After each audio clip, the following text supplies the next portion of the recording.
们有时候经常听到一些修行人说，我什么时候入定呢？但是入了一会儿就出来了，入的不久，什么没有感受到，什么信息也没有收到，什么能量也没有收到。他为什么他入了定呢？没有住在上面，住不进去，没有保持多久就又出来了，又有的念头把它带出来了呢？其实这是一个很现实的问题。可以说修行人呢，可以说多多少少都入过定，但是他入不长。他为什么入了定？或者说在入定的过程当中，入在定里面以后，他没有得到消息，没有受益，也不知道怎么进去的，也不知道怎么出来的。但是一看时间呢，才几分钟，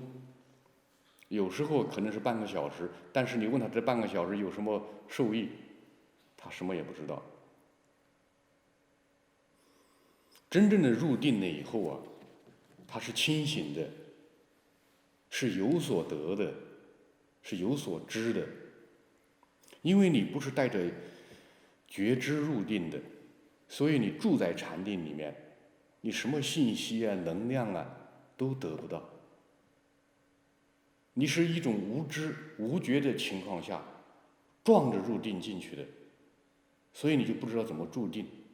你在定中啊，就得不到宇宙的一些消息，宇宙的消息也没有传输给你，那么你是空入定，所以出定了以后，你什么也不知道，没有获得嘛。真正的入定呢，它是带着觉知，就是我知道，甚至有意识的，但是用这个有意识来表达呀，它不完全对，只能用这个语言来表达的。这个意识绝对不是我们头脑的意识，它是有意识的，带着觉知，我入定了。他住在定中啊，他也保持了觉知，所以他才能够对接宇宙的一些消息，宇宙的消息才会传递给他，他变成一个相当于一个 U 盘的，相当于一个链接器一样，自然界的消息全部给他，输入给他，他住定的过程当中，其实就是在向宇宙获取能量，获取信息。那么有的人他获取完了以后，他出定了，又忘得干干净净，他没有把这个入定的时候获取的信息的能量再传输给这个头脑，没有通过一个导盘一样，像个导盘一样。因为在入定的时候，他是自信的入定，出定了以后头脑又在工作了，所以刚才入定的这个信息没有传递给头脑，没有一个导带一样，相当于一个导带导信息一样。所以你让他讲，他讲不出来。其实最初的入定，几乎每一个人呢，都会出现这种情况的。那么他经过不停的入定，不停的入定，不停的获取这个信息，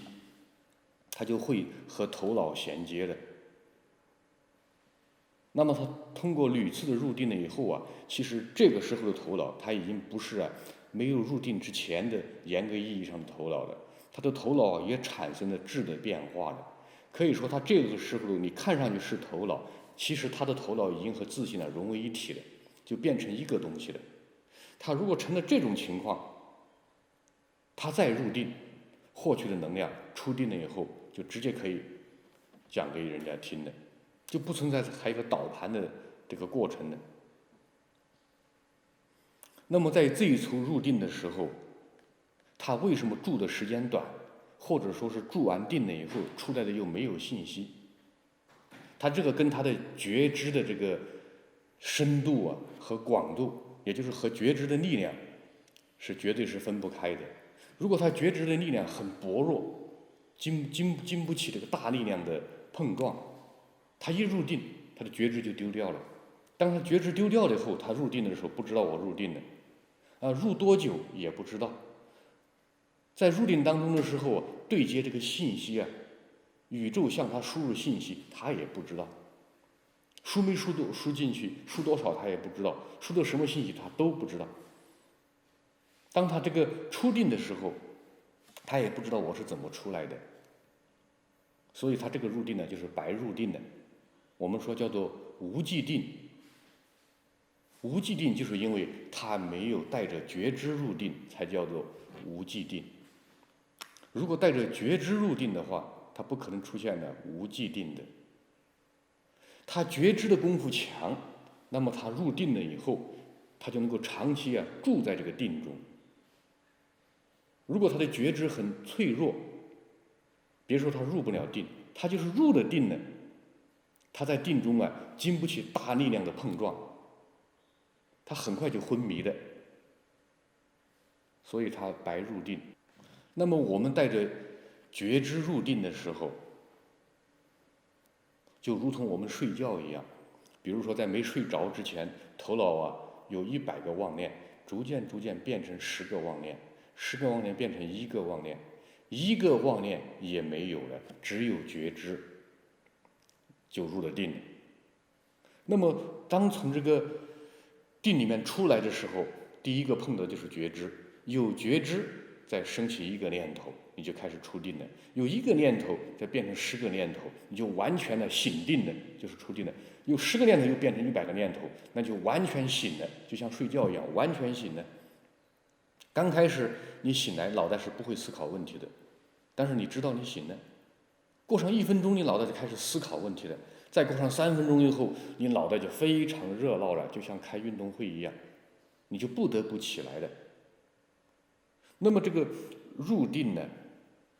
住定和出定，它们非常类似我们睡觉，慢慢睡觉和这个住觉，然后又出觉，它们的过程是非常相似的。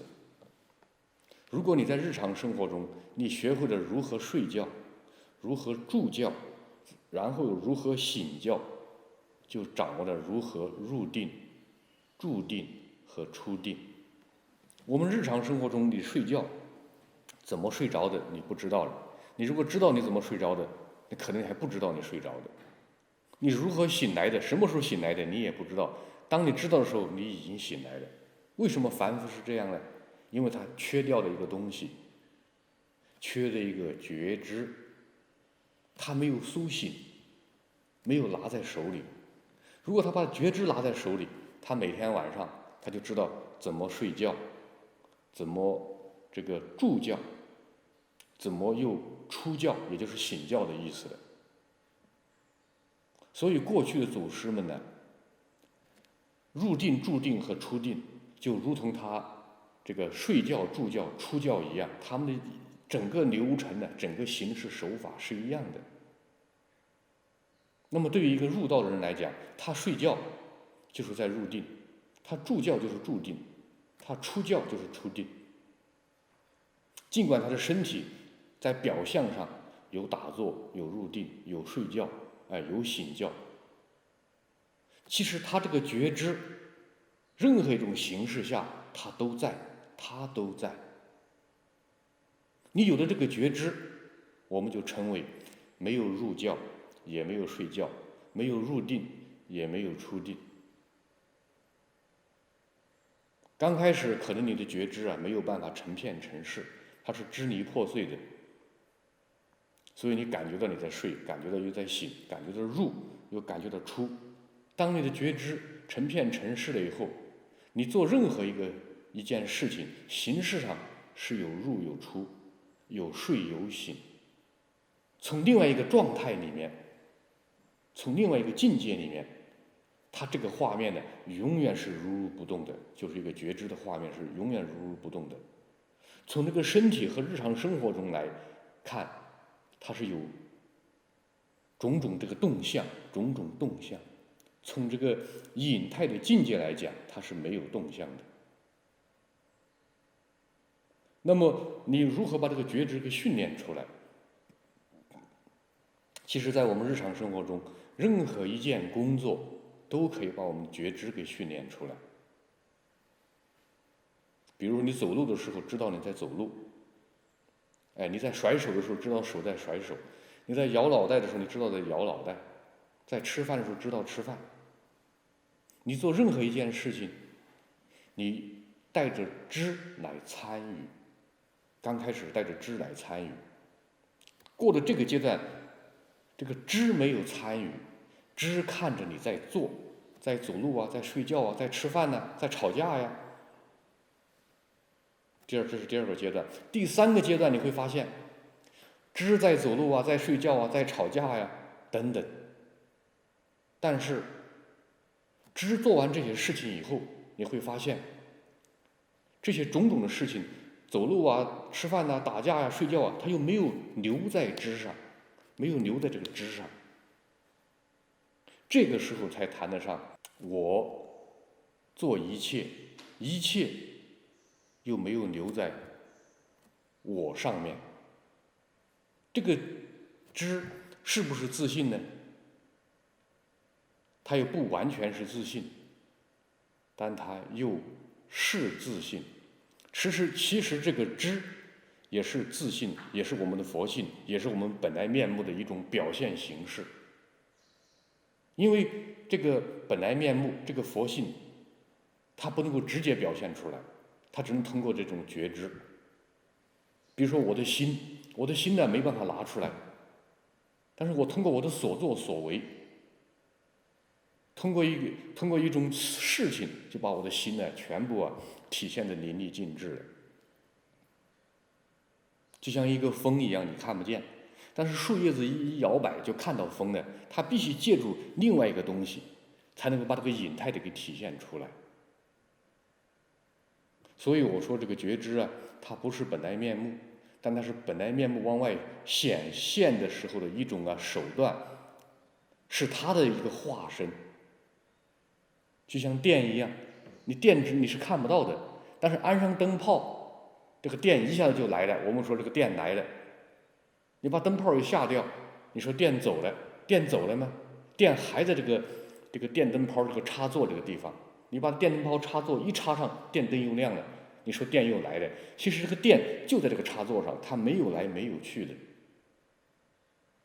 所以佛法在世间呢，必须要依靠这个世间这个种种万象，才能够把佛法的这个形象、价值、动态等等，把它完全的体现出来。